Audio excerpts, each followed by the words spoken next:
All right. Well, welcome back to the podcast. For all of those of you that are listening, this is I'm your host Ben Imes, and we are jumping in to more of the depths of healthcare. We're exploring a new path this time. We have a new guest on today, Dr. Born. Todd is a naturopathic doctor, but I'll let him describe himself, his journey, and his practice so far. And yeah, we'll just see where the ball takes us today. Todd, Sure, why don't you introduce yourself?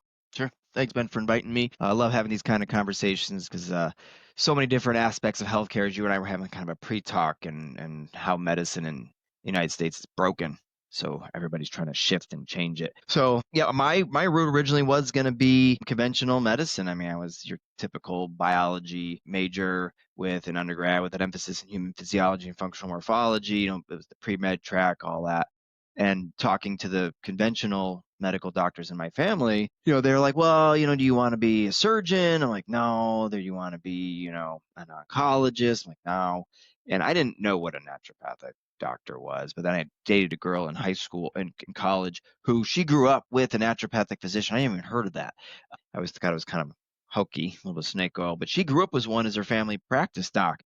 So started getting into that and talking to them. And I was always kind of more into the open things. I'm like, there has to be more than just drugs and surgery. But talking to the doctors in my family, they were like, the ER docs, everybody was like, you should really be a naturopathic physician. You will be able to help way more people than, a Mm, conventional physician. Because as you know, in the United States, right, the system is very deft and very skilled at urgent and emergent care. We have the best emergent and urgent care in the world, but we are abysmal in chronic disease, which is what most people have, right? I mean, that's way acute medicine, acute crises work. You either survive or you die.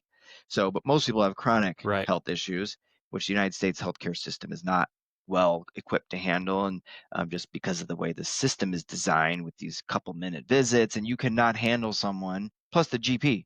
The primary care provider, unfortunately, is not playing the role that they were used to do, where it's like, that's your thyroid, go to endo. That's your gut, go to gastro. So they're just doing well visits, some coughs, colds, ankle sprains, and just triaging. And that's kind of a sad thing. They don't even have to go to the hospital anymore. We have hospitalists. They don't have to see you in the hospital anymore. Yeah. So went down the long road. What Sorry, it, go ahead.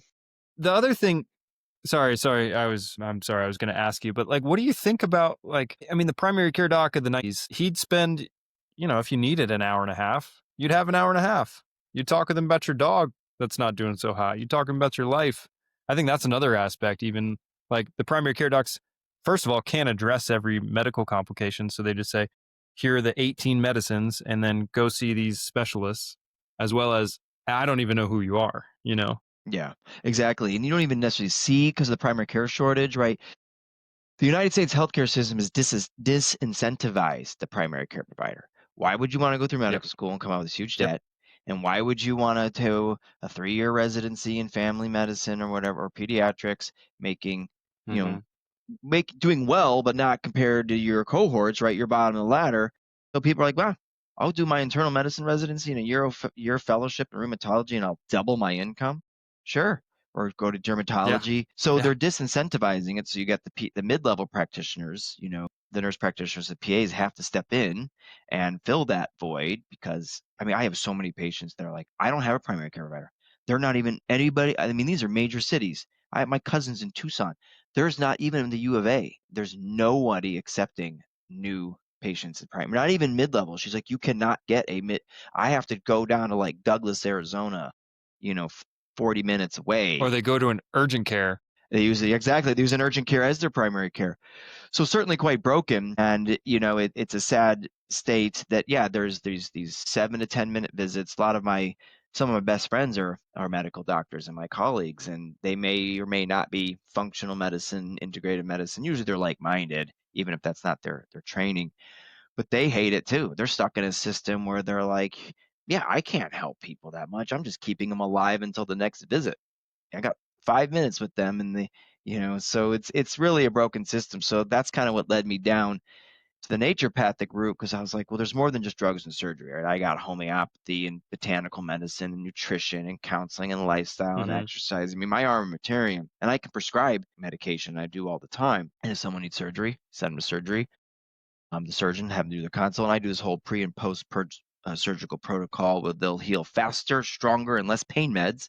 Done it, probably 75 patients over the last 15 years. So that kind of led me down this road. And yeah, more time with patients. And I don't accept insurance anymore because the insurance model is the same with a naturopath, right? You're stuck because they're reimbursing so low. And in Oh, Washington yeah. state, we're considered primary care providers, and the reimbursement is about 2/3 of what an MD or DO gets for the same CPT codes. So I could do the same thing, same And even procedure, same then, everything. like the primary care aren't getting in like reimbursed significantly. So you're getting Nothing. pennies off of a penny. Yeah, exactly. I have like Aetna for a 99204 will pay you like $47, right? That's a moderate complexity Like, code for an hour-long visit. You're like, I can make more working at yeah, Starbucks. So yeah, I stopped yeah, accepting insurance. 70% of my practice is the US, 30% is global. And I just do super bills to everybody in the US for reimbursement. But at least labs and medication are still covered by insurance. I just no longer accept insurance sure, sure. because I'm typically seeing very, very complicated patients. And I charge the model kind of we were talking about that it's evolved over time versus here in Washington, we did our residency versus my wife, who's also a doctor. We practiced in Connecticut for a few years, which you'd be dumb not to Yeah. accept insurance because Connecticut, we're considered specialists. So NDs get specialist level Oh, so you reimbursement. can bill higher. You can bill higher and your payment is better. It's like you're dumb not to accept it. And then when we practice there, New York, Massachusetts, Rhode Island, we're not licensed. So there was no insurance coverage. So people were like, you mean I'll just take the 45-minute beautiful drive into the countryside, into central Connecticut, into Avon and have my insurance cover it? And I'll be glad to. And so they would do a lot of that. But then we practiced in California for 5 years in the Bay. And California, we're not legally allowed to contract with insurance companies. So even if you wanted What to, is all this stuff? it's so bureaucratic. For NDs, it's very bureaucratic. It varies by state as far as your scope, insurance coverage. Sure. Connecticut, no prescription rights. So you had to really practice, like, say, true naturopathic medicine. You could not prescribe Man. antibiotics. California, you could prescribe anything without a formulary, a supervisor formulary. So if I wanted to prescribe a hormone, I could legally do Hmm. so. If I wanted to prescribe an antifungal or an antibiotic, Hmm. I was not able to. I had to have a supervisory agreement. So, you just write up a list of meds and then an MD or DO signs on it. And then I keep it in my drawer in case the Oh, I gotcha. pharmacy or the department will ever ask for it. So we sold that practice in 2018 and came back to Washington State and opened up. No more employees, no more contractors, no more anything, no more docs. My wife and I, we're getting rid of all that headache More and streamlined. much more streamlined. So it's just me. We have 4 kids under the age of 11. So she's stay-at-home mom and helping doing all those things. She works on the marketing side and the aesthetic side of things. And then I um, see the patients. And yeah, it's just me. It's me, myself, and I. One man show doing it all. And like I said, I charge like an attorney, so I'm much more compensated for my time spent with the patient.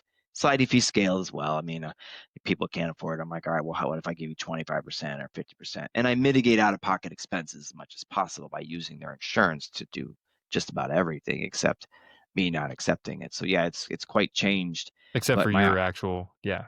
yeah, Yeah. operating costs are like cutting by 95%, taxes are lower, insurance is lower. It was just a better. Well, yeah, it sounds like the better move. Now, what specifics are you like? What type of innovation and growth are you seeing in your specifically like treating your patients? Like, what are some big breakthroughs that maybe the average person wouldn't know about in your specific like who you're treating and what you're treating that patients are actually seeing great results from treatment wise, whether it be because you have such a broad scope, but like what are some things that are coming out recently that you're seeing great results from? It's a good question. So for me, I'm one of those people that's like 15 years. I'm very strategic and systematic. So after 15 years of practice, it's very streamlined and I kind of plug people into the Born matrix and walk, and I look at medicine or The a Born chronic Matrix. disease. I It like is, that. it's the Born matrix. People get used to it pretty quick. 90% of my practice is are referrals, like another physician, friend, family member, and probably 85%. 10% come from things like this, like I'm on a podcast or I'm doing these health summits. You've seen these, right? Where they grab like 50 specialists over Yeah. 3 days and we all lecture on an area of expertise of ours. And that's where I get a lot of the international patients. It might be a summit in England and it goes all over the EU. But, it's all very, and I look at people kind of like an onion. So we peel away the layers of the onion, right? They get better and better, and I try to send them to remission, even if they have autoimmune disease. I mean, that's my goal, is to send you into remission and hopefully cure you of your disease if that's possible, which sometimes people with 25 years history of rheumatoid arthritis and their hands are like this and they want me to get rid of their RA and heal their hands, and we have to have that candid It's discussion that that's not going to happen. I mean, your hands are fused, those joints. I could basically get your disease under control where you might now just be on methotrexate and get off all the biologics or what have you, right? So I kind of help, right. but you're gonna need, Yeah, the DMARDs or anything. yeah, you're gonna end up need something like that. And there are, and I'm not a big procedural guy now, especially because it's telehealth. Like I don't do a lot of the prolotherapy and the prolozone. I used to do a lot of physical medicine with adjustments and physiotherapy, but now I have to refer out to that, right? Because couldn't do it through a screen, so that would be pretty hard. But speaking of telehealth, I mean, these gadgets now, I mean, you can do so much via telemedicine by just USB ports. Like, you can look in people's ears now remotely. You can do all sorts of Yeah. things, Yeah. I mean, it's just wild. And the AI stuff has helped, but certainly advancements in even just chemotherapy, right? It's so much better than it used to be and so much more targeted. But yeah, and then getting people, like people that have joint problems, right? And you're like, well, you're kind of too young for a knee replacement, even though you need one, because knee only last about 10 years when they're replaced. Mm, So let's get you to someone who's certified in PRP or prolotherapy. yeah. Drawback, even though these are effective, Yeah. insurance doesn't cover them, and they tend, you might need 12 treatments of, PRP or prolotherapy or prolozone to help buy you some more time, get you out of pain, start that cartilage regeneration. But not everybody has, Yeah. 5 to 10 grand to drop at these. So you got to figure out other things. But Right. Right. yeah, Right. I would say just the innovation, just having telehealth become more accessible and more accepted since the pandemic. I was doing telemedicine, telehealth before COVID, and that just made it so Yeah. much easier. I had people that were not comfortable with it before It then. cemented it, we should Yeah. say.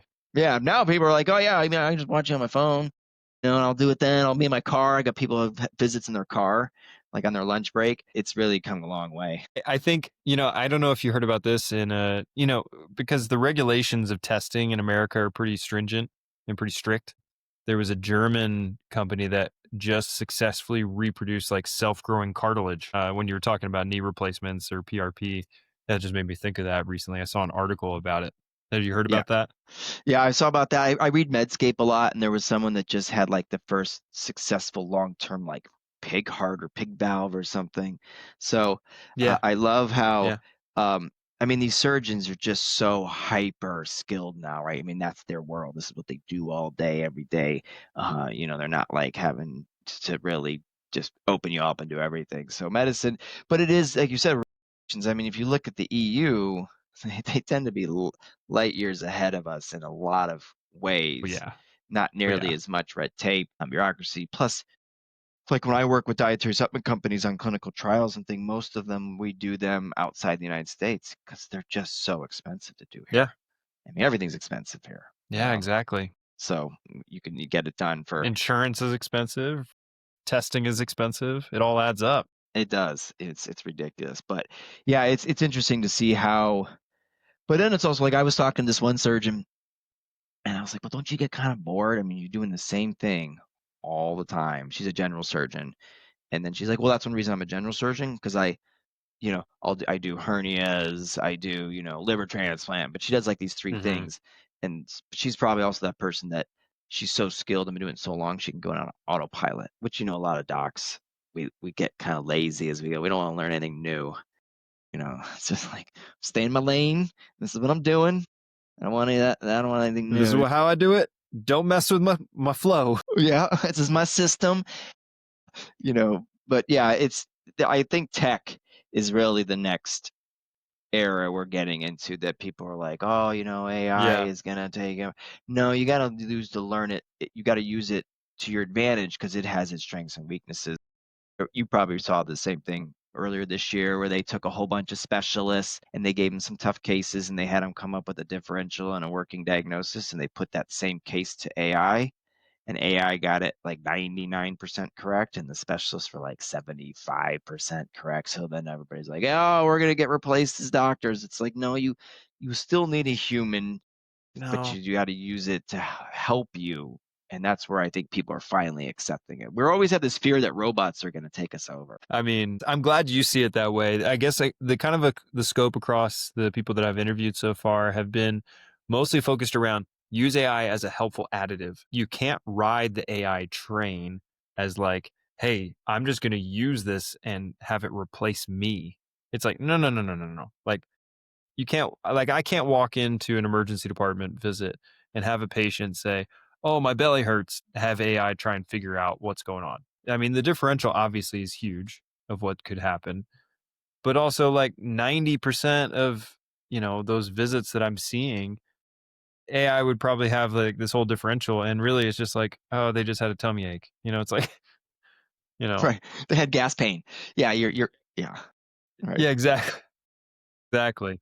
And it's like, okay, well, we can utilize it. It can be a good tool. I see it as a good tool to kind of help our practices. And that's where healthcare lags behind every other field, I feel like. You can give me your insights into that. But I think we just progress so slowly because we're so regulated that even AI getting in, I only know of a few people that are even doing like telehealth scribing, like AI scribing and doing their notes for them. Like it's still not universal. You know what I mean? It makes a lot of mistakes. I've been using a medical scribe, AI scribe for about a year, and just seeing how much better it's gotten since I started. It's called Heidi Health out of Hmm. Australia. And I've used like 5 or 6 platforms. And Heidi Health has been by far the most accurate. It still makes its mistakes, which is fine, but it also blows my mind on how accurate it can get an hour long. Like I'm seeing patients that Yeah. might be for an hour and they might be really tangential and it's all over the place. And I'm even having a hard time reining them in and following the story. And I'm just letting the AI scribe run in the background. And then I'll do it script notes. And then you can do SOAP, HPI, you can filter and make it do its thing. And I'm like, yeah, it's pretty accurate. And then I'll fill it in or that's not what was, said, Yeah. but It's a it little does. bits and pieces, right? Bits and Yeah. pieces. And now what I do is, again, I'm a little old school, is that I don't use an EHR because when I tried different EHRs, like 4 or 5 years in a practice when the mandate was becoming where it was mandatory to have electronic health records. It was taking me so long to find where everything was and like just order something. It was just slowing me down and I just was getting frustrated. I'm not a tech junkie, but I'm not a tech, amateur. I mean, I can figure out things pretty quickly. But I was like, I'm done. So I just basically created my own chart notes on a Word document. And then I type them all and then I electronically sign them. So Heidi Health, but it's still clunky with Heidi because I have to copy and paste. So it still is slow and I have to double check it. I So see. they just came out with a newer version, like version 900, right? Just like literally the other week, where I have my web designer take my chart note, create into an editable PDF, and I loaded it into Heidi. And now Hmm. Heidi populates my review systems and everything else. It still gets my Yeah. assessment and my problem list confused, which is fine. I can take care of that. But it is starting to cut Yeah. charting time. It's more accurate. It's written in medical lingo, but it's certainly a game changer. And I think it's necessary also, so that way doctors, you know, you work in the ERs, it's a little different, right? They're more attentive than outpatient care, where like when you're seeing 35 people in 8 hours, you've seen it, right? These Oh my docs and gosh. they're so busy trying to chart, they're not even looking at you or talking to you. So I think the AI is going to be But yeah. helpful just to be more of that face and bedside manner, and you're better because you're not trying to sit there and chart the whole time because you're like at the end of your. But a Yeah, lot of docs exactly. still And dictate. I think that yeah, a lot I mean, I still dictate, a lot of docs still dictate, but I think, for collecting history, a lot of times we start filtering through the things that are important to us. Like you're listening to your patient visit saying, okay, that's important to me. I'm going to stick with that. And that's important to me. I'm going to stick with that. And then you start making your list in your head, whereas AI kind of makes the full list of things that you may not have focused on as much. And you said, oh, wait, that might actually help my diagnostics in this manner. So that's why I actually use it when I go into my patient rooms, just for history taking purposes, just in case I miss anything, and I find it to be very helpful and additive. But do you see AI kind of helping anywhere? Like, you're a business owner. Mm. I mean, what is it like? Have you implemented it, or has your wife done anything with the marketing perspective or kind of the whole business development side? Yeah, so we have an SEO guy who does a lot with AI, and he knows all like the terms now, like the SEO and the GEO, and then there's another one. And so what he does is when he builds out all of these search engines, he's actually doing the AI stuff at the same time. He said because the matrices and the coding is different. So like if you're going to use Google and now more and more AI right populates at the top, you have to be able to feed that. Otherwise, you'll just be farther down. And so he's got it all pretty much dialed in. I'm actually looking at, I've been in discussions with this electrical engineer. So we were talking earlier about like concierge or direct primary care kind of practices. So Yeah. there's a retired transplant surgeon on Mercer Island and an electrical engineer who buddied up, and they want to have a functional medicine telehealth practice with at-home visits. So we've been in discussions with me joining them. It's a startup. They haven't done anything yet. But the engineer side, the electrical engineer, what he wants to do is make this as tech savvy, AI driven as possible, because he wants it to be the old school, like you said, with the 50s. Like, I want you and then your team, and when I build as we grow and I build out a larger team of clinicians, he's like, I want my vision is more face to face, more talky, less charting, be able to just Yep. use Yep. technology to speed all of that along. And he's like, what do you think? I was like, I could tell you that would be a godsend, because I was in full practice for a couple of years, for quite a few years, and early outside of my residency. And I was like, I see why doctors burn out. I was seeing patients from like Oh yeah. 9 to 5, 9 to 6. I would go in at 8. I would review charts. I would answer emails. I would deal with the front staff who had voice messages left for me, see the 10 patients that day, and everybody's like, oh, conventional doctors like that's not that many. I'm like, yeah, but my patients, I'm dealing with all 14 of their chief complaints. I'm not referring them, yeah, and they're very complicated, and I'm trying to cure them. I'm not just triaging them until the next visit. And they're like, oh yeah, but then Exactly. that Have to come weekend, up with plans for every one of these every complaints. single one of them, yeah. And then I was like, this, and I'm trying it. Sometimes I'm having to send a specialist because I'm like, well, your ANA was positive at 1 to 180 and speckled pattern. I need rheumatology to do their workup. Then you have you come back. Sometimes I'm having to send people to the ER because they're coming in, with the classic scary DVT, on my lunch break. They're like, my right leg hurts and my Yeah. knee's all swollen. I'm like, well, and I just got off on a plane. You're like, I need you to go to the ER. You're like, well, okay. Yeah. Do you have a history of, DVTs or thromboembolism? But and then on the weekends, so I'm working, 50, 60 hours. And on the weekends, all I'm doing is charting, reviewing labs, ordering labs, just patient care, managing patients. And I was like, my wife and I were like, this sucks. I had no kids then. Mhm. I was like, this is why doctors burn out. And I was an employee of a practice. So it was a split percentage. I was not even making that much. And I'm like, okay, How are you I supposed to gotta have a family with all that as well? Like, think about that. Exactly. So you don't, or either your kids are in, someone else is raising your kids, the nanny, the daycare, and we knew we wanted to have a Mhm. family, and so I had to start changing things, and that's when I kind of went more into added on the dietary supplement expertise of being their, medical affairs and scientific affairs and product development and innovation and, regulatory and all these things and formulations to offset that, where I'm like, okay, at least I have like dedicated salary with some benefits. And then I've got this practice that if I have a bad month, I'm not like, how am I going to pay the mortgage? And that's where it's kind of Right, streamlined. right, So when I right. talked to the electrical engineer and the transplant surgeon, I was like, that would be great because I know what's going to happen when we get busy, and then I'm back to those 60, 70 hours work week, and I'm going to start getting disgruntled. And then that makes me not as good a doctor. And then the patient sacrifice. And they were like, yep, yep, yep. And the transplant surgeon's like, oh yeah. He's like, I used to have to work 24 hours. My on call was 24 hours. So I might get called into Swedish hospital like 3 in the morning to go deal with someone's car accident. Their liver got punctured, and he was forced to Yeah. retire. And I said, is that common with surgeons? Because he's not that old. He said, yeah, once you reach a certain age, they don't really want you doing surgery anymore. And he's like, I've always been a surgeon. I can't really go and try and do primary care, but I want to still help people. And he's into functional medicine and anti-aging, and the dude's Golly. just like, oh. So if they can build all this out the way we're envisioning, I can see more patients, less admin, less paper pushing, less of the stuff you're talking about, Yep. right? That's just a nightmare of why docs don't Yep. want to do it anymore. And any healthcare provider, they're like, oh my God, I gotta chart all this. This Especially is especially business owner physicians. You know what I mean? yeah. Like, Pre-authorizations. I mean, it's just it never ends. oh, Something's always broken. that's a curse word in our hemisphere. I consulted a couple. Well, they consulted me. It was a startup just a few years ago when AI was really taking off.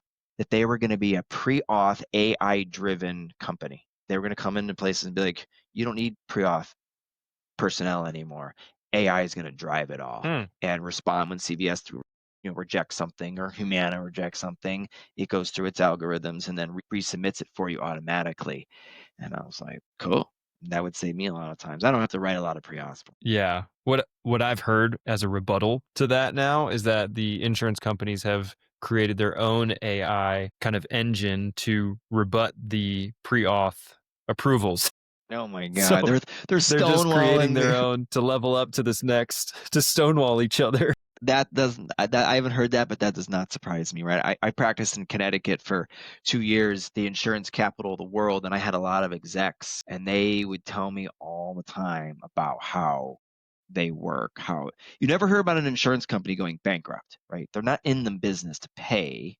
And then these execs, are making these $25 million bonuses plus their stock options. It's like, well, maybe healthcare costs are so high because you're paying your C-suite and your other executives hundreds of millions of dollars so you can make record profits. It's just my opinion and experience, and I think most healthcare providers feel the same way. The reason that the healthcare system in the United States is so broken, honestly, is because of the insurance industry. They refuse to do Yep. anything. Yep. They will stonewall your chemotherapy and say it's experimental. Meanwhile, this person's dying, they're sick, and they can't get the treatment they need because Aetna doesn't want to pay for it. And you're like, just pay for it. Yep. Come on, you know. Yep. Just pay So for it. It's a life-saving intervention. I mean, yeah, have you seen the graph of I was just actually notified about this different graph and I looked it up and it's like graph of medical provider to not C-suite, but business liaisons and business officials and employees at hospitals used to be kind of like linear, and mhm. then it hockey sticked from the business administration standpoint, kind of I think early 2000s, and you know, there's a funny YouTube video actually, Glaucom Flecken, if you're familiar with him, he's kind of the medical personality of YouTube, but he highlights it. He goes in and he's like, "Hey, chief medical officer, I need this and this and this done." And they're like, oh, "Okay, yeah, cool." And he goes back the next week for another meeting and he's like, "Oh, who are your other two people here?" And she's like, "Oh, well, this is my assistant chief medical officer and this is the chief technical officer." And then he goes back the next week and then there's 12 people in there. And he's like, "What are all these people doing?" you know? It's a And good it mockery comes because to the it's fact accurate. we're just paying a bunch of people to because we're trying to run a business, but healthcare is a business, but it's Yeah.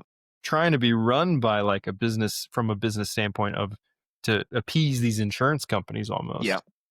And if you look at any of these large hospital systems, like where I live in the South Sound. So Seattle's about 30 miles north of me, but there's a couple big ones, which is Multicare, and then there was CHI Franciscan, which was, everybody's acquiring everybody. So Virginia Mason acquired them. Yep. And now what they do Yep. is that you know, and I've seen the changes over the last few years. So all the appointment times are shorter now. So like when I bring my kids in for their well childs, they used to be, 45 minutes. Now they have to be done in 30, and even everything is all getting trashed. And people who typically, one of my mentors, he's been in practice forever. He's a functional medicine doc, and he always calls them the business types. And he always does in quotes. He's like, with these business types, they don't have any medical Yeah. background. They all have Yeah. MBAs, and that's why they're brought in, right? Increase operating income and lower profits. And we can increase profits, lower operating costs. So they start consolidating everything. And even in our local, which is now Virginia Mason, the specialists like all got moved into either Tacoma or Silverdale. So they don't even there 1 day a week.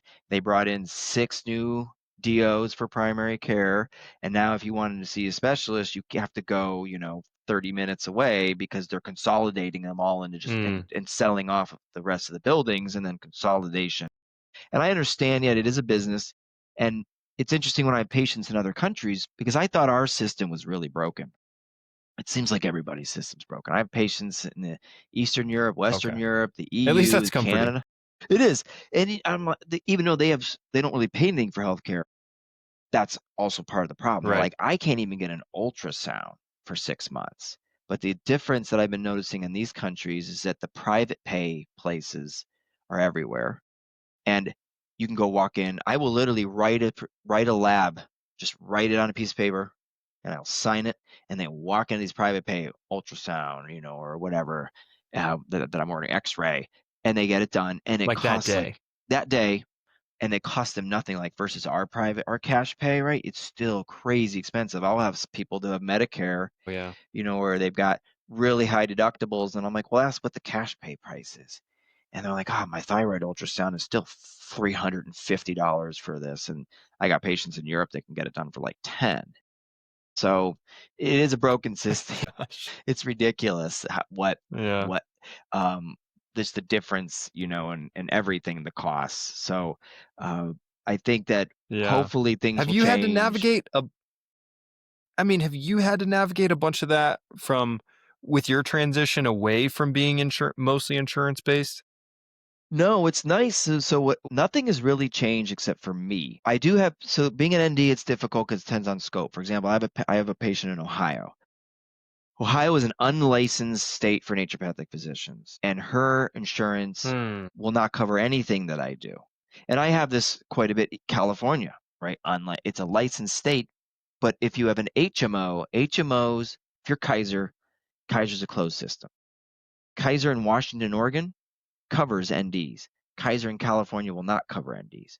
So when I have these That's so patients with no confusing. nature, and it's so confusing. And so if I have a patient in a state where it's new to me, but not all, I have patients in unlicensed states all the time who is Mhm. as long as there's a person who has an NPI number, then their insurance will cover Mhm. it. So if it's a person of the state that I'm not used to or wherever, I'll just say, look, here's my NPI number. I'm going to send you LabCorp. Call your insurance company. And I usually just do something basic like a TSH. Here's the test code. Here's the CBT code. Here's an Yep. ICD-10. Yep. Don't tell them I'm an ND. They don't even know what that is. Just say you have a doctor who wants to order some tests and you want to know if it'll be covered by insurance. Because if they'll cover the TSH, then they'll cover everything. So that's how I basically work. So it does delay Totally. care, more I like see. delays my ability to diagnose, but I want to mitigate out of pocket expenses. Nowadays, also, so with Yeah. her who's in Ohio, nothing is covered that I do. So I either write a co-management letter. I usually say the same thing to these people. I'm like, so which one of your doctors, because these people usually have a lot of doctors, is most likely to run tests that I'm going to ask?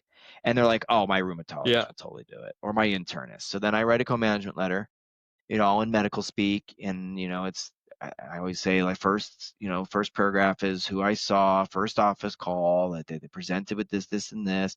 And then the second paragraph I write is the sob story that I'm not covered by the insurance. They're going to have to pay out of pocket. I'm respectfully requesting Yeah. you run the following tests. And Mhm. 99% of the time, they'll run about 80% of what I want, and then insurance covers it. And nowadays, with these aggregators, these like Rupa Health, for example, they I could go in, they might have 50 different lab companies in there, and these are usually pre-negotiated rates. And this is how messed up our system is, right? I could send someone to LabCorp for a pregnenolone, a hormone. It's about $175. Yeah. I can go through Rupa Health Okay. through LabCorp, same exact test, same company, but it's been pre-negotiated by Rupa to get into their system because they do so much volume. It's $35, same test. So I just order it through Rupa. They Wow. get us they get an email, the patient gets the email, they bring it into LabCorp, LabCorp draws it like normal, I still get the LabCorp test. So you just got to figure out the game and So play it. everybody So wins in that sense. yeah, everybody wins. It's a lot easier than it used to be, and I do get a fair amount of patients, and I get it. Mostly Washington because most doctors here, NDs, accept insurance. they'll call me and they want me to see the whole family. I don't accept insurance. And they're like, "Why want to use my insurance?" And I explain them, I give them a super bill, but because I'm out of network, they may have to reach their out of network benefits first. So then they're like, I don't really want to Yeah, spend yeah. that much. I get it. I mean, I don't blame them. So I try to refer them to Totally. But someone. also, yeah, but I think people also need to see, like, from your standpoint, I mean, it's not like you're trying to, like, price gouge these people. If you're really gonna say, I mean, if we wanna put the price gouging stuff on the back end, like, look at all these insurance companies and we can say that, but you're just trying to help people and make a living at the same time, and you went through specific training to be able to do that, right? Right. And that's a great point you bring up. And that's another one of my buttons being pushed, my hot topics, right? If you look at any tradesman, lawyers, plumbers, electricians, anybody, mechanics, it's all socially acceptable to charge by the hour. Why can't a doctor charge by the hour? Yeah, It's like, oh my yeah, gosh, this doctor charges by the hour. That's unheard. I mean, that what are they doing? And I get it because it's most people, they're used to insurance. So like, I pay into this model insurance, I should be able to use it. So why am I doing that? But so then what's I see more and more that people, it's just the way I guess our brain or psyche is that you see these concierge practices where it's a known entity. I charge you this much membership every month and you get this much.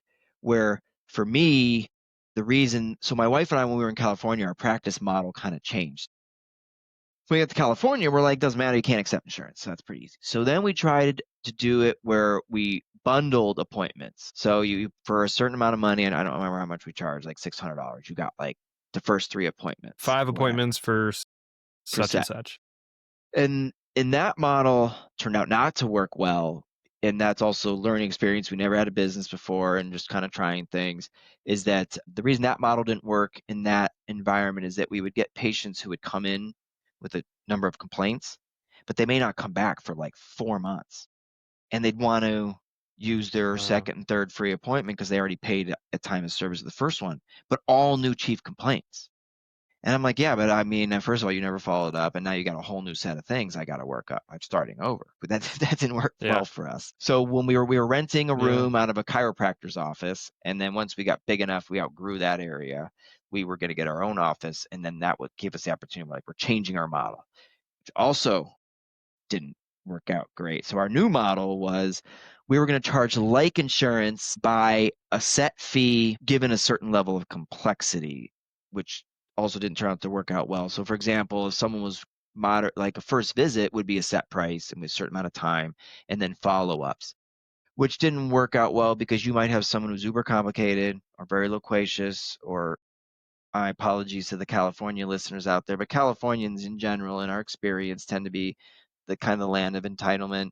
And they would just eat up your time, even though my office manager would come in and be like, Dr. Born, your next patient's waiting. And they would just keep going, going, going. So what would happen is that I spent 30 minutes with someone, like who's relatively easy, or an hour with an autistic child. We were charging the same. By the time we realized that yeah, from the business standpoint, it was like 4 years in, got 3,000 patients. We're like, we really can't change them. We would make so many people mad, and it would be so confusing to be like, new patients are going to charge this, and the old patients are charged this. right, And we were like, I just have to right. eat it and just deal with the way it is and try to make things a little Mhm. more efficient as far as time, but still give people the attention they need without pushing them out the door. So when we sold that practice and opened the one here, I was like, I'm going to charge like an attorney, in 15-minute increments. So if someone's uber complicated, but I work quickly and I don't milk the clock. And, we're just chit chat in the beginning, talking about their kids. Cause I've had patients with me 10 years. I see the whole family. The clock doesn't start Yeah, in my mind. yeah, That's not billable hours. And, billable hours is when my brain has to actually turn on and we take care of business. I don't yep, charge for yep, charting, writing up treatment plans, researching their condition. Maybe they got some disease I've never even heard of. I don't think that's right, and I know people that do that. It's yeah. like the whole So bundle. you So you yeah, you you're doing it equitably and fairly mostly is what it I sounds think like. I feel like it, and because I have an ND after my name, I can't charge the same as like an MD functional medicine doctor would, and I know because I know these docs Mm. that are even colleagues of mine, or even ones like that. Like someone will see me, and they've seen this other person, and they've they never really got anywhere, and that's why they got, the lens that I'm seeing the people are, right. These are not the people who are getting results from that person, right. But they already spent 20. I'm not kidding. They'll spend 25, $30,000 with someone when their chronic Lyme disease, and they come and see me because they got referred out because they weren't getting anywhere, and now they might need a discount because they have more money left because they spent it all. But I could never charge, though. Yeah. One, ethically, that's just my personality. But two, I would never be able to command that level of price because I don't have that title after me. I don't have those credentials. I'm an ND, not an Right, MD. right, right, right. Right.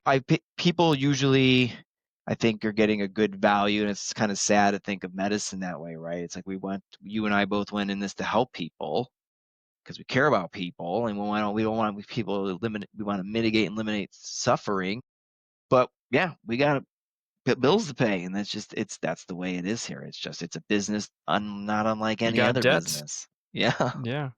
big debt, Yeah, big, you got debts and it's a business and but you still wanna help people, but it's like, how do I do it without bankrupting my patients at the same time? right. Yeah, I mean, when I was in Connecticut, I would see these people who, usually quite wealthy, and they a lot of Lyme disease, a lot of tick-borne disease, and they would literally go like fly to Yeah, these tick-borne, yeah. inpatient clinics, and they would be like, or they have fibromyalgia or chronic fatigue syndrome. And I don't necessarily want to say that these clinics were charlatans, but I think they were in a business to make a lot of money. These people would literally spend hundreds of thousands of dollars to get better with like these extravagant IV protocols, nutrient injections, and IV and ozone. And I'm Right. like, well, how are you? They're like, I'm poor and I'm on disability. And I got no money and I'm not any better. And you're like, oh God, sorry that happened to you. So Okay. let's Well, I fix can't charge this. you that much, but I also can fix this, but Yeah. And you hopefully at a fraction of the cost. exactly. It's sad, but um the concierge models, and that's what's interesting is that people will go into these concierge models. It's because I think they know how much they're paying versus my model, which is dictated upon time, units of time. But it's still, some people are like, oh, 75 minutes, that's going to be expensive. I'm like, so would it be with an attorney and a plumber and a mechanic and an appliance repair person and someone doing your yard? Yep. Well, it's odd, Yep. but that is what it is, right? Yeah, I mean, these are all good points. I mean, I didn't even think about that of the these other specialties. I mean, okay, we all have home insurance, right? But does anything get covered by home insurance to fix anything in the home, like a plumber? Right. No, but no one gets mad at the plumber. They say, "Oh, what's your fee?" And the plumber's like, "X amount per hour." And you're like, "Okay, I'll pay that out of cash because it's not covered by my home insurance." Right. Yeah, exactly. Yeah, so that's my service call fee, and then this is my first hour fee, and then this is what we charge thereafter. I mean, that's how most of them do it, and that's Yeah, acceptable. parts and But labor. and even with your attorney, right? Your attorney's $300 an hour, and you say, "Oh, I need this contract written." It might take me 3 hours. And I get people that will call me again. My patients are mostly self-selected because they're almost all referred or they heard me on a podcast. It's more, say, someone who's just googling around and maybe finds me or read an article, so they weren't referred, and they'll ask about the structure, and they might be very, very complicated, right? Like something that conventional medicine's not good at. And they don't even have a diagnosis because they got a constellation of symptoms, but no one's been able to work them up because maybe it's something nebulous like mycotoxins or whatever. And then they'll say, what's your success Oh rate? yeah. I get that question a lot. What's your success rate? I'm 98% successful with your IBS. I don't know. I'm pretty good, but I tend to get results. But How I'm many also appointments? human.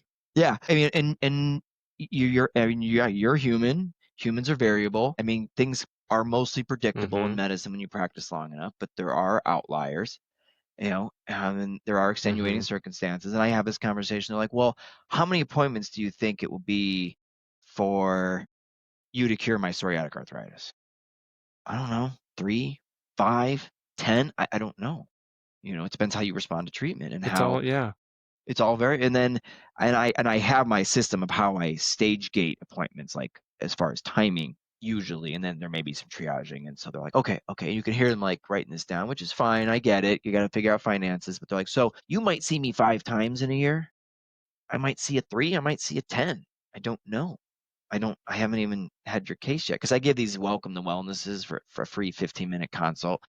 More of a personality check. Am I a good fit? Can I help you? Sure. See if Answering you're a good insurance. fit. Yeah, insurance questions, even though it's on our website, kind of explaining those things. But yeah, I love what's your success rate? I 99%, you know.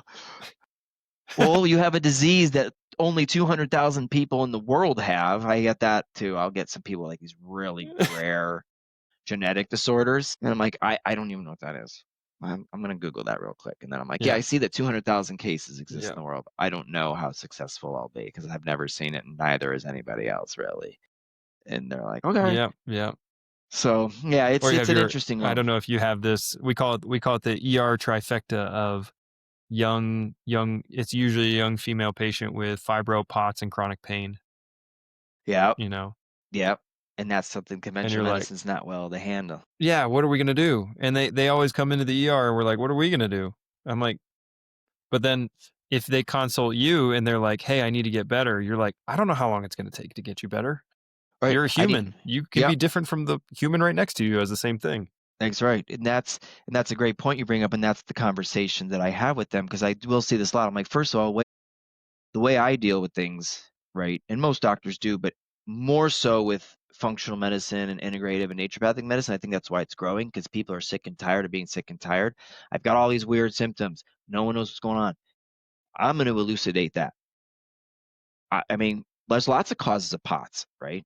Do you just have adrenal dysfunction? Do you have a blood pressure problem? Do you have a vascular problem? Do you have COVID? Long haulers tend to have a lot of POTS. Do you have Lyme disease? All of these differentials, which I'm going to basically get into, you have chronic fatigue syndrome. Well, what are the common causes of chronic fatigue syndrome? Correlation doesn't mean causation, but there are, and I've seen probably and treated more almost 500 cases of chronic fatigue syndrome very successfully. 80% of the time in my practice, it tends to be reactivated Epstein-Barr virus, which can cause POTS-like symptoms. So this is the conversation I have. And Yeah. then getting under control. And they're like, yes, yes, Yeah. finally someone can deal with this, my fibromyalgia, right? Because in those pain syndromes and things, conventional medicine mostly has band-aids, and I love band-aids and palliative care because you got to get people feeling better versus been like, Yep. you know, Yep. you're sleeping 14 hours a day, you have zero energy, you stand up, you're ready to fall over, and your blood pressure drops and you get tachycardic. But I'm asking you to do the allergy elimination diet, and I want you to exercise. People are like, you want to do what now? Yeah. So, but that takes Yeah, experience and exactly. making mistakes, and then you never see them again, or they come back and they just aren't adherent to anything you said, and they'll straight up be like, "I can't do anything, man. I can barely get out of bed." And you give them this treatment plan that's got 13 You're things like, on there. okay, well, how Okay, do we fair. start there? Yeah, fair enough. I'm like, well, let me get you feeling better to get this. So yeah, that happens a lot. I remember when I was rotating to the ER and I was a resident, and there was this one woman who was a repeat customer because she had like crazy intractable migraines, right? And just every specialist on all the meds. And she just basically came in for like tramadol drips. I mean, this poor woman, she was young. And so the ER doc was Man. like, he was like, he's like, I have no idea. This is where our medicine stops. This is where outpatient conventional medicine stops. He looks at me, he's like, what would you do? And my first year residency, I don't know that much. And I was like, well, Right. when with chronic headaches, migraines or not, you know, here's or especially when all scary stuff's been ruled out, right? You don't have a tumor, you don't have an aneurysm, all the vascular company, you've had all the CTs. That's good. Yep. Now Vascular stuff's ruled out. all of the scary stuff's ruled out. So then we look at acupuncture, diet, for example, IgG blood testing. And this is a few things I knew. I was like, IgG blood testing has only been proven to be efficacious in double-blind randomized placebo-controlled trials in chronic migraines, irritable bowel syndrome, and eosinophilic esophagitis. And he was like, yeah. He's like, these are some of the things you should do. I was like, so this, and then also, have you seen chiropractor? I'm not saying they need to go and adjust your adjustment, but in chiropractic theory, right, the nerves, if you got something that's impinging on those nerves, and you kind of saw at least in the CT and the MRIs, but that's different than what a chiropractor or even a naturopath who does a lot of sports med would want to feel, and freeing up those nerves to all. And you may even do the gestalt, right? The sum of the parts is greater than the whole. The whole is greater than the sum of the parts, where you're looking at okay, maybe you got a food sensitivity, maybe you've got a misalignment, maybe you got this because you've already tried everything else, nothing's working, and you're maxed out on all pain meds, and you are not, refractory to all conventional medicines. You are not well controlled. I mean, Mhm. she was in there. Mhm. She was literally like a person who's like, I'm ready for a phlebotomy, that kind of pain. She'd be vomiting. Yep. She was young. Yep. She was Yep. probably 17. She had to take her senior year off of Ugh. school. I mean, this was crazy. And the ER doc was like, see, yep, yep, this is where medicine should be. It should be like every doc has their place, but it's so like segregated, right? The NDs are over there, the DOs are doing this, and now they're all conventionally trained anyway. And so Yeah. yeah, I literally it was pretty cool. I felt really excited and that he on his discharge papers, he made those recommendations. Follow up with the naturopathic doctor, have him assess these, consider chiropractic. Because he's like, and I was like, well, you gonna get flack for doing this in the ER? And he was like, maybe, the higher uppers might say something, but she's been in here so many times, and all we're doing is giving her pain Yeah, meds and then exactly. discharging her. They probably wouldn't do anything. They might lecture me a Exactly. little, but no, they should be fine. And he's like, so everything was I pretty mean, what is she benign. gonna do? Are you gonna CT and MRI her until, like, you create a tumor? Yeah, but you can't. I think she was actually might have been at that point where they're like, you can't. You've reached the number of CTs you can have in 1 year, right? Because now it's too much radiation. So Yeah. but yeah, Yeah. that's kind of where it's going, where we get a lot I get a lot of those cases that conventional medicine just isn't very good at dealing with, right? Outside of just pain Yeah. management. Or I get patients who are refractory to therapy, failed therapy, they have an autoimmune disease, an endocrine issue, or they are just like, I have Graves' disease, but there has to be an answer. I just don't want my thyroid ablated, or removed. And they'll come and see me and be like, yeah, I get people euthyroid all the time without meds and get them off the meds and you can keep your thyroid. And they're like, this is great. There's something out there. Yeah. So people say that naturopathic medicine doesn't work. It certainly does. And yeah, and I think that's the thing is, like, I tell it to my patients, I don't know how many ER or primary carers or pediatricians tell their patients, but it's like, "Hey, listen, this pain, like this low back pain or this thing that you're here for all the time, like, it sucks, but, like, you gotta check out other options. Like, there are plenty of other options. We've given you all the meds. We've ruled out all the bad stuff. Like, please look around, and here are the opportunities to look towards." So that's why I've really enjoyed even just hearing your perspective on all this stuff of, like, what you can even address and how you can address those things. But the sad part is the state of medicine now that kind of inhibits your attempts to practice. I mean, Yeah. state by state, all the different regulations that you're under. So yeah, man, it's just I hope for the best. I hope your business somehow, whether it be your business right now or this possibility of another business that you guys are starting with the electrician and transplant surgeon. I hope these can kind of start taking off and find a good traction, in this Yeah, in yeah. this healthcare I'm in a hemisphere. unique into because I live in the Puget Sound, and so because of Vassar University's here, that it's the highest concentration of NDs in the United States. So it's very common, very accepted. We're in Fred Hutch Cancer Research Center. We're at the University of Washington. We're in Yeah, all the hospitals. But when you go outside of other places like Colorado, they might be like, well, it's not as well as accepted. Or you deal with, it was interesting because in Connecticut, we couldn't believe how accepted NDs and integrated into like even at Yale, they have the School of Integrative into Medicine. the They have health NDs. system. And yeah, and it was cross referrals all day. So when we went to California, the land of the progressive, we were like, oh man, if It, Connecticut was this easy, that we're just going to be full in 2 days, right? And my wife's practice was full 6 months after she started in Connecticut, and I was full. Well, I wasn't full, but I was booking like 3 months out, about a year in. Part of that was also hmm because of the insurance model, but acceptance and all that. Go to right. California, it was the polar opposite. Everybody was really siloed. Nobody wanted to share patients. Nobody wanted to refer. And chiropractors and acupuncturists are considered primary care providers there, and then they have insurance coverage. Their scope was literally larger than what an ND scope is. Chiropractors can still birth babies without any obstetrics training, or maternity, midwifery, any training. But not that they do it, but they legally can. NDs cannot That's still visualize the mind midwife. blowing.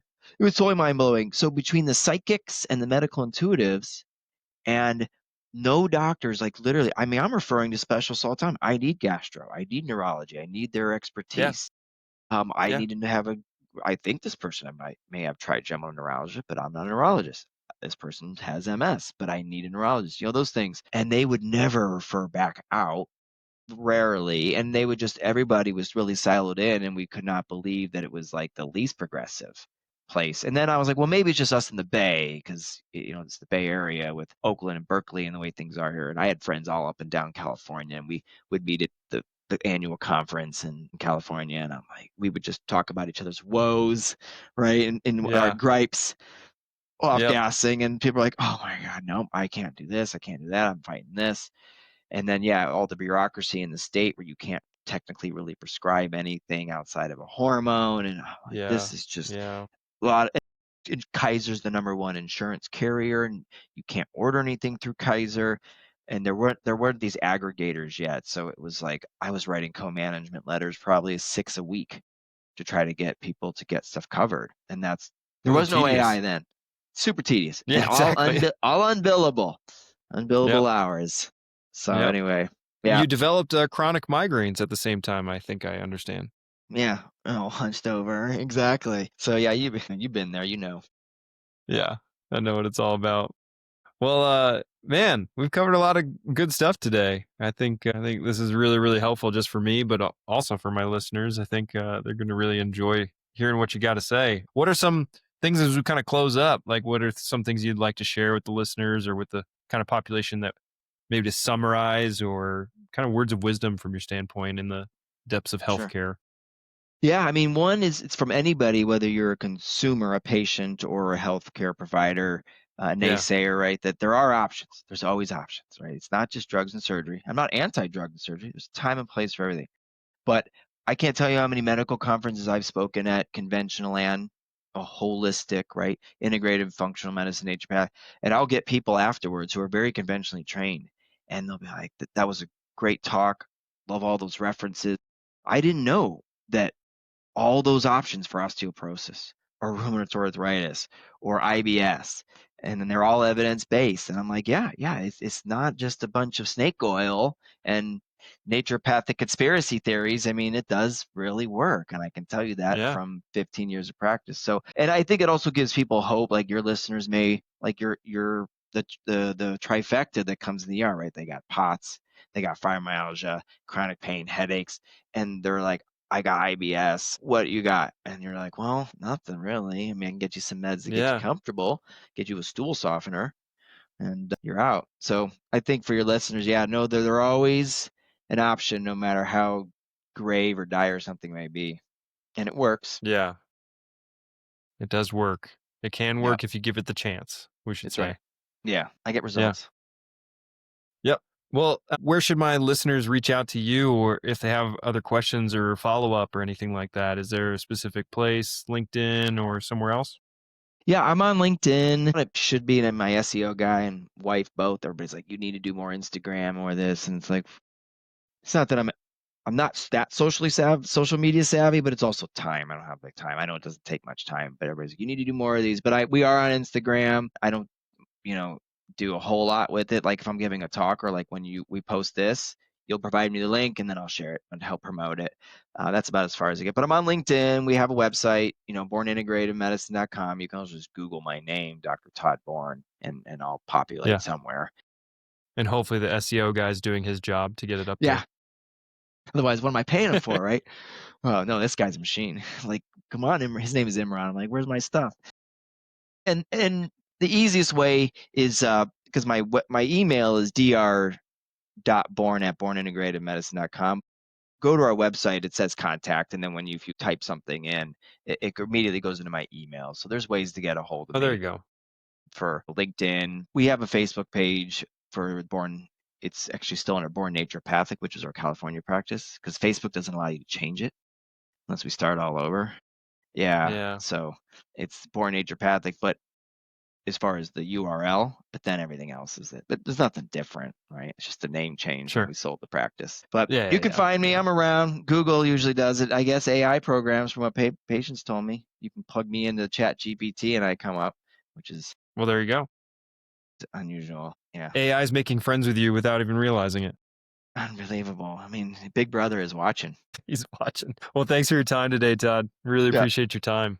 Thanks, Ben. Take care. Let me know if you need anything. Yeah, Cheers, guys, sounds and health. good. Bye bye.